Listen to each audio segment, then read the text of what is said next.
Hey guys, and welcome back to another TMF interview. Absolutely stoked today. I've got WSL commentator Ronnie Blakey on the show.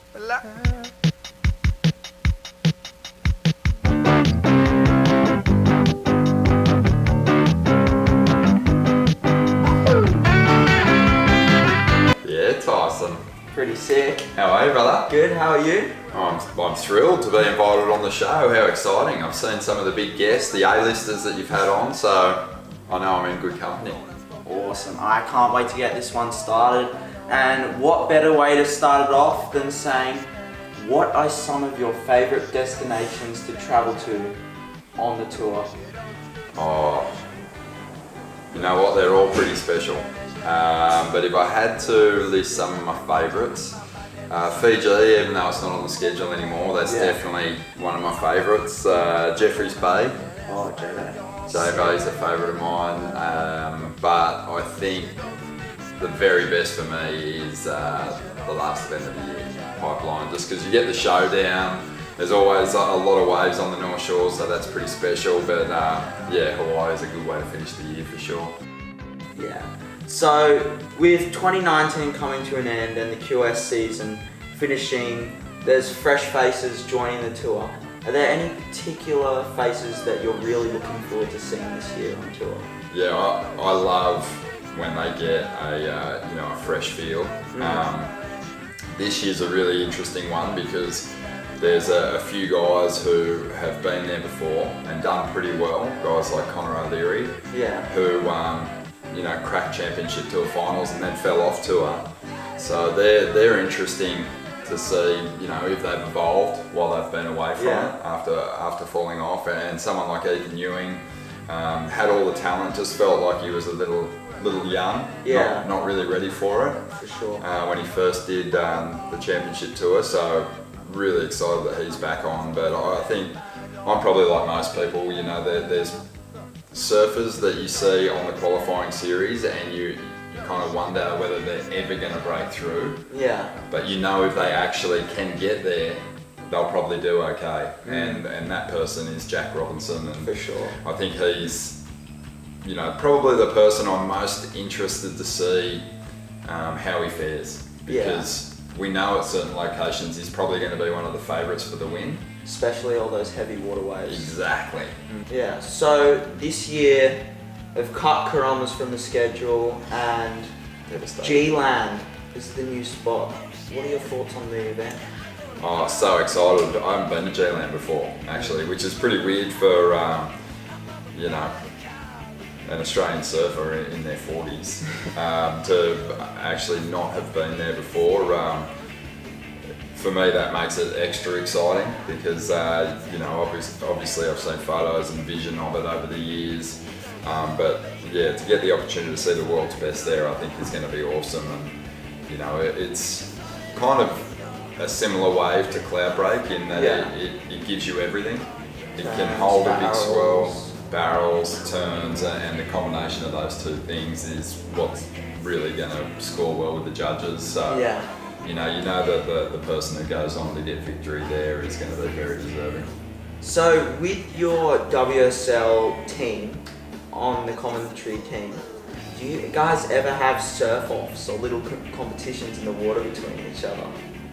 We actually just have a really good time surfing with one another. Yeah. But, it does get competitive. I'm competitive by nature, but half the panel are former surfers themselves, competitive surfers. Like there's a world champ in there, Rosie Hodge is obviously an incredible surfer and a former CT competitor. Strider had a good amateur career. Pete Mell has won qualifying series events, big wave world champ. So there is competition there, but for the most part, you kind of, it's dangerous with that field. Putting yourself in a situation where you're making a competition out of it because the other guys just too good. There's been a lot of talk about Strider doing water commentary, and at these heavy water events like Pipe, he's in the water with the mic, the pack. Have you got an offer to do that, or would you be interested in that? I I think Strider's the ultimate man for that job. Yeah. Especially at the heavy water locations, because he's lived it. He's surfed those destinations. You know, he surfed chopes as big as you can surf it. He made his name surfing pipeline, so he knows like those spots intimately.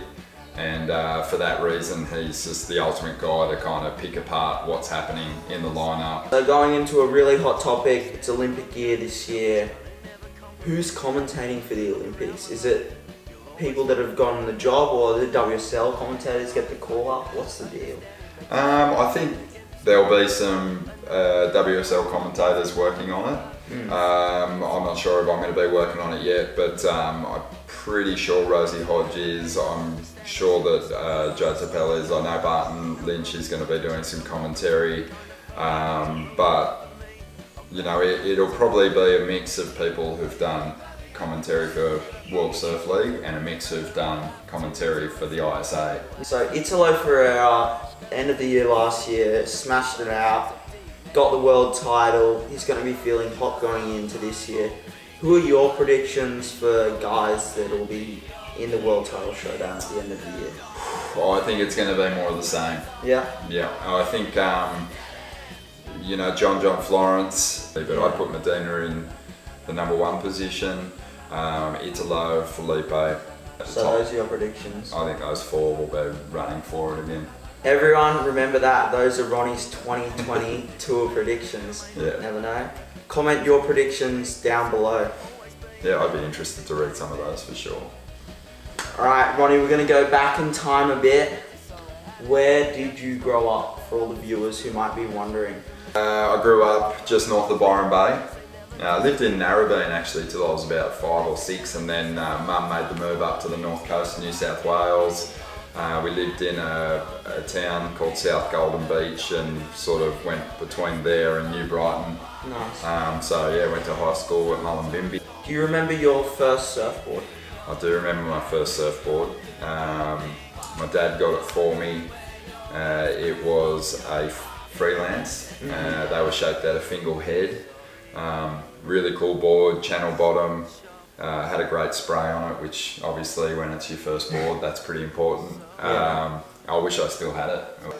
In your childhood, obviously before WSL commentating, you had other jobs. What were those jobs? Not too many actually. I kind of followed in my brother's footsteps. I know you've spoken to him and got his story, but he went from work experience to working at Tracks magazine. I did a similar thing. I did work experience when he was at Tracks. I did it in the same publishing company.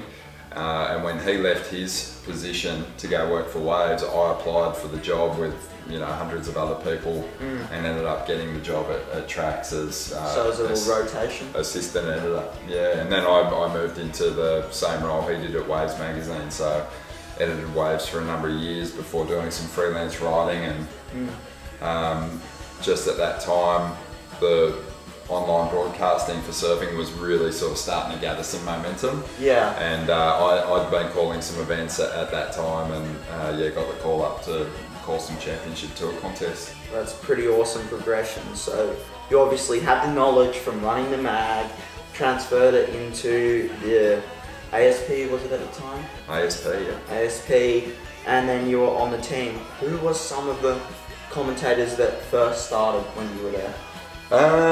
There was a lot. Well, when I was working in magazines, the magazines would sponsor the surf comps, and there was media partners for the events. Yeah. Because usually the results and whatnot kind of filtered through the magazines. So commentators I worked with early on were guys like Neil Ridgway, Wayne Dart, Nick Carroll, Reggae Ellis, Bruce Lee, Rabbit Bartholomew used to call events, and then as the broadcast started to sort of pick up momentum, those individuals who had other jobs, they kind of dropped off. Yeah, well, they didn't drop off. They still called events, but other people got brought in. Like Ross. Brad Gerlach, Mike Parsons, Dino Andino.